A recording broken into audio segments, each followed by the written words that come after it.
به من اهانت کردن شکرستانی آقا چرا ظلم کردید علیه بسیجی مظلوم یه بسیجی رو توی شهره که محل رو که کشته شما تشکیلات قاتل اومدید حتی نمیتونید تشکیلات بابای قاتل بیایید برای چی از امکانات سپاه از وقت سپاه نیروی سپاه آوردی تشکیلات قاتل منو تهدید کردن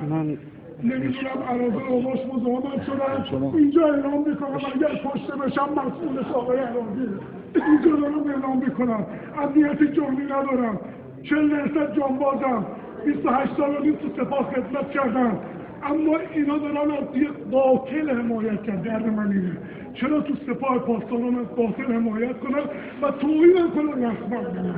ایشون توهین کردن به هم یه غلط کردید اون توهین شد غلطی دارید چه برخوردی سرداریه مجلسش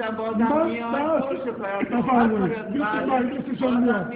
میگه مجلس قاتل هم دارن میاد بالاخره خدایی هست شما اولاد پیغمبری قاتله قاتل چرا رضایت میدم بچه خودتم اعدام خود میکشتن رضایت میدادی چه توقعی بیخودی من مرد بودم اعدام کردم حکم خدا رو جاری کردم تو برای چی میگی مرد بودی رضایت میدادی تو مرد نیستی تو داری مرد نیستی